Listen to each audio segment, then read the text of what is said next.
ती आली क्लासला, ती नाचतीये, मी शिकवतेय, ती करत नाही. मग मी म्हणलं, ही पिकअप काय होतं हिचं? अशी अशी काय? बरं लहान आहे. लहान खूप मुलं आहेत. माझ्याकडे 4 वर्षापासून मुलं आहेत. तर मी बघितलं माझ्या टीचरने एक दाखवलं श्रद्धाने, की "ताई हे बघ ही रील्स करते." तर मी बघितलं ती लहानपणापासून वेगवेगळ्या गाण्यावर रील्स ती मस्त करते. एकदम मस्त करते. अशी, अशी, अशी करून. पण त्यामुळे ना तिची शिकण्याची प्रोसेस थांबली आहे. आणि आणि माझी एक चूक अशी झाली, की तिची रील्स करते तर आपण हिला जरा ॲडव्हान्सला घेऊन ट्रेन करूया. हे माझं चुकलं.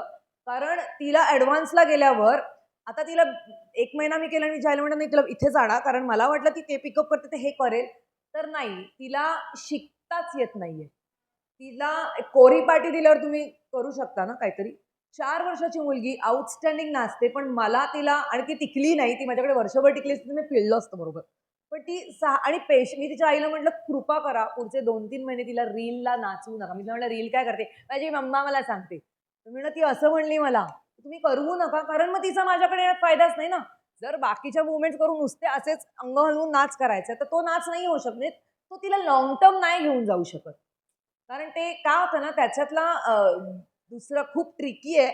पण नाचात आपल्याला जो आनंद मिळतो ना, तो ही मुलं घेऊच शकत नाहीत. कारण त्यांना फक्त ते कॉपी करून नाचायचं माहितीये. पण ती एखादी मूव्हमेंट आल्यावर त्याचं जे परफेक्शन मिळाल्यावर जो आनंद आहे ना, की हात असा म्हणजे अजूनही मला अजून मी नाच करताना, आपला डान्स बसवताना मी 100 वेळा मी स्वप्नीलचं उदाहरण देते, की मी येत होते, तर त्याने ती सिग्नेचर ताई बसवली. तर मी म्हटलं, "तू सिग्नेचर सोड, सिग्नेचर ना मला खूप फील आलाय. तो मी काढते, मी ग्राफ केलं, तू त्यातल्या काही मूव्हमेंट्स काढ." ती त्याने बसवलेली सिग्नेचर मी पुसली कारण मला मज्जाच नाही आली. मला अजूनही असं वाटतं, की गाणं तुम्ही बसवता, ऐकता तर त्याचा फील पकडून ना, त्याच्या अनुषंगाने तुमची बॉडी गेली पाहिजे. तुम्ही नाच टेक्निकमध्ये बसलात ना, की त्यातला जीव मरतो गाण्याचा. सो काही-काही डान्सर्स बघ खूप सुंदर नाचतात.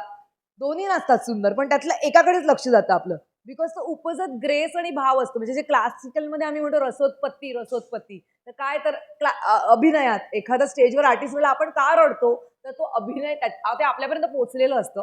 तर सेम डान्समध्ये व्हायला पाहिजे. तर हे खूप कमी लोकं आहेत आपल्याकडचे, जे त्यांच्याकडनं निघतं.